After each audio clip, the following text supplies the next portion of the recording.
Washington, D.C. in the 1980s was two cities in one. By day, it was the stage of American democracy, filled with senators, judges, and the president himself. By night, it was a city under siege, a place where crack cocaine ruled, where bullets flew across neighborhoods, and where the young men of Black America fought for power, survival, and respect. Got approximately 33-year-old black male. He's been shot 3 times, that's shot 3 times. It's like living in a war zone. You hear gunfire every night. We're scared. The saying in Washington these days is that D.C. doesn't stand for District of Columbia, but for Dodge City. Amid this dangerous world, one man emerged whose name carried a weight beyond fear. Michael Anthony Salters, known simply as Frey, was not just another dealer or another gangster. He was a man of presence, diplomacy, and authority. To some, he was a ruthless drug boss. To others, he was a protector of his people. But everyone in Washington knew his name. Michael Fray Salters was born in Washington, D.C. in the early 1960s, in a city already burdened with poverty and systemic neglect. The son of a hardworking family, he grew up surrounded by the struggles that came with living in predominantly Black neighborhoods, where opportunities were scarce. For young boys like Frey, the streets were both a playground and a proving ground. By the late 1970s, heroin was already decimating families in D.C., but it was the 1980s crack explosion that would turn his generation into something else entirely. Soldiers, hustlers, and in Frey's case, an ambassador of an empire built on powder and fear. Frey's charisma set him apart early. He wasn't the loudest or most violent, but he carried himself with a kind of calm authority that demanded respect. On the corners, people noticed how others deferred to him, how he didn't need to pull a weapon to make a point. He had presence.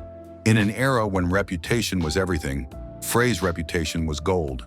He dressed sharp, he talked with measured words, and he never seemed rattled.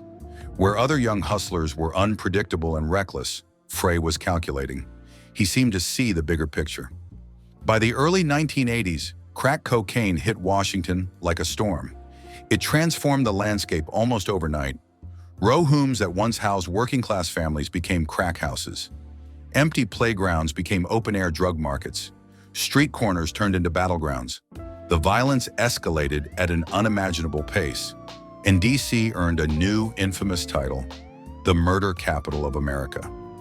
In 1991, at the peak of this crisis, the city recorded 482 murders, one of the highest per capita rates in the nation.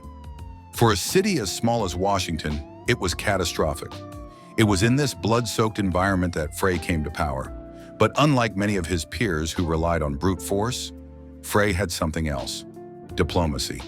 He earned the nickname, the Ambassador of Chocolate City, not because he ran the largest drug operation, but because he could move between factions, settle disputes, and bring order to chaos.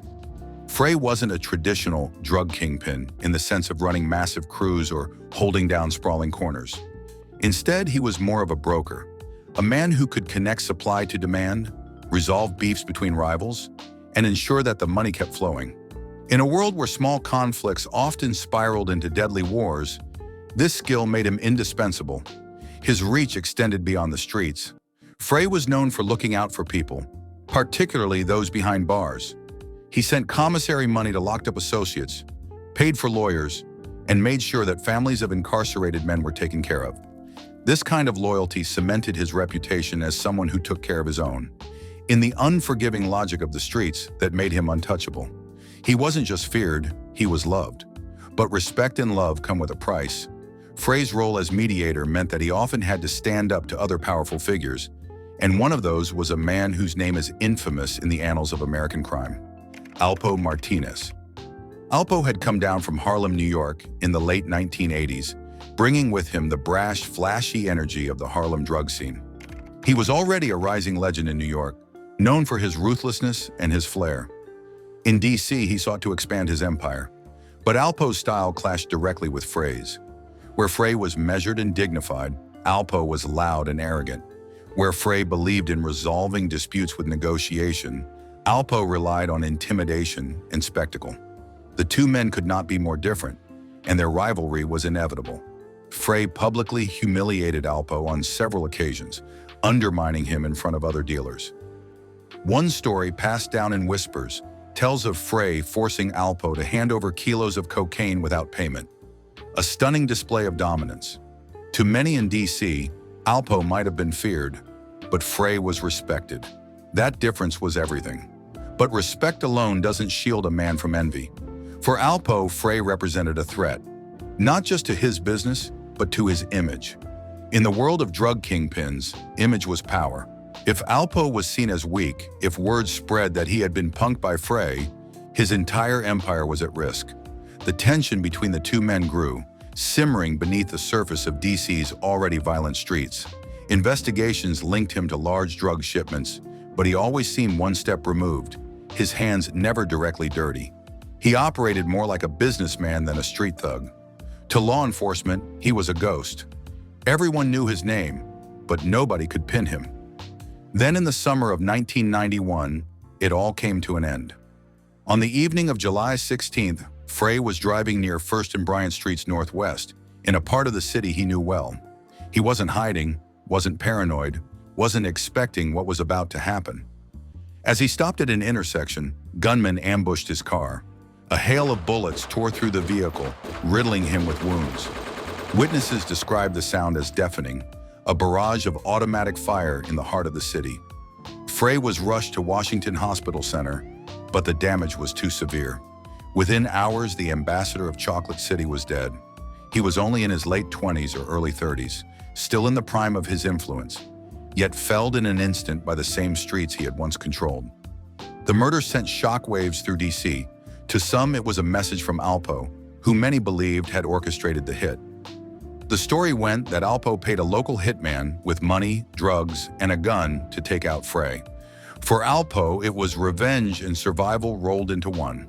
If the rumors were true, then Frey's death was as much about pride as it was about business. In the aftermath, Frey's death became legend. His family and friends mourned not just the loss of a man, but of a symbol. In the years that followed, Frey's nephew, known on the streets as Poochie, would allegedly seek revenge, targeting those believed responsible for his uncle's murder. The cycle of blood continued, as it always did in DC. Yet even in death, Frey's legacy endured. To many in Washington, he was remembered not as just another drug dealer, but as someone who carried himself differently. He wasn't perfect, far from it, but in a world where chaos ruled, he brought order. In the underworld of Chocolate City, he was a diplomat, a man who bridged divides and commanded respect without theatrics. Books, blogs, and forums still speak of him in reverent tones. The ambassador of Chocolate City became more than a nickname. It became his legend. His life and death serve as a reminder of the paradox of the drug world, that even men who seek peace within it are never far from violence, that respect cannot protect against envy, and that in the end, the streets consume even their greatest ambassadors. Michael Fray Salters lived fast, died young, and left behind a story that still echoes in Washington streets today. His fall was not just the end of a man, but the closing of a chapter in DC's bloody history, when the crack era turned neighborhoods into battlefields and made legends out of men who should have been allowed to grow old. Approximately 33-year-old black male. He's been shot 3 times, that's shot 3 times. It's like living in a war zone. You hear gunfire every night. We're scared. The saying in Washington these days is that DC doesn't stand for District of Columbia, but for Dodge City. All of us are appalled. We're agonizing about it. We don't like the fact that we had 372 murders last year. It's as if the White House and the Capitol were positioned on the streets of the Old West. These dots are where the fatal gunfights took place in the last year, most of them related to the sale of drugs. Unlike Dodge City, many of them involved only a single gun in the hands of an assassin, often a drug merchant trying to claim territory. It's gotten so worrisome that some of the district's daily workers have been complaining to the country. Mr. Speaker, the state of affairs in our nation's capital city is a national disgrace. It's an international embarrassment and dishonors the name of the first President, George Washington. Even the district's best-known resident has expressed exasperation. Certainly in Washington, we have a responsibility. It's a federal city, and a lot of the funds obviously come from the federal government. But there isn't any easy answer to that. 92 people have been murdered in Washington since the first of the year. That's 38 more than the same time a year ago, a year in which murderers killed 372 people, the all-time high. Washington is now the murder capital of America, and possibly the drug capital, too. The district has about 625,000 residents. Every year, it arrests about 21 drug suspects for every 1,000 residents. In New York, the number is only 12 per 1,000. In Los Angeles, it is 10 per 1,000. Many suspects are from Washington's black school-age population. We have to say that the school system has failed in many instances, especially when you have a 55% dropout rate, and that is happening in the junior high school, and those individuals are not moving into the world of work or into college. Mr. Lockridge and others also blame the collapse of families, the failure of churches, and the ethics of the white business community, which young blacks want to emulate. Instead of making $4 an hour at McDonald's, they say, they can make $4,000 a week selling drugs. What many blacks see in Washington is something tourists never notice. Two cities, poor black sections and affluent white enclaves. This is where the majority of whites live, with relatively fewer of the murders. And here is where most blacks live, with most of the murders. Basically, when we talk about who's dying in these drug shootings, you're talking about young people, you're talking about young black people, you're talking about guys in their late teens, early 20s. Juan Williams covers urban affairs for the Washington Post magazine. They can see that people have the fancy cars, have nice clothes, they can see the Kennedy Center, you can see fantastic things like Redskins football that they can't get into, and they want it. And they want it fast, and they're going to get it somehow. And I think that it sort of breeds a level of desperation. I'll do whatever the hell I have to do to make it, and the fastest way out right now is drugs. The fact that the murder capital of the country is also the political capital suggests how little power the federal government has exerted so far. But that may change. Some local politicians are asking for federal military help. The National Guard could bring in persons or military police in jeeps and patrol those areas where we know they're heavily fortified and insist that they turn in those guns. The city has declared a crime emergency. It is planning to shift 450 officers from the wealthier districts where crime is low to the tougher sections where murders are high. As part of the shift, the police chief is expected to move some officers from desk jobs to street patrols 1 day a week. Ironically, say critics, the city is reversing its policies. In recent years, police budgets and resources have been cut back from a high of 5,100 officers in 1968 to barely 4,000 now. The police chief says the city needs at least 700 more officers. The mayor says there isn't enough money to hire them. At the same time, the mayor's personal life has been part of the problem. Critics say he sets a bad example. A personal friend, Karen Johnson, was convicted of selling drugs. Recently, the mayor went to a downtown hotel to visit a suspected drug user. He said he did not know the man was a suspect or a drug user. Mayor Barry has denied he uses drugs, but recently, one of the mayor's most bitter critics, the publisher of a business magazine, raised the issue in a startling way. I'm convinced he's a drug addict. How? I did cocaine, as most of the people that I knew did until a few years ago. Having done the drug, you recognize the symptoms. I don't like drug dealers. They're the scourge of the earth. And I think it starts with oneself, being drug-free as I am. Barry also insists he is not a bad example for the city's young people. They have a lot of respect for me.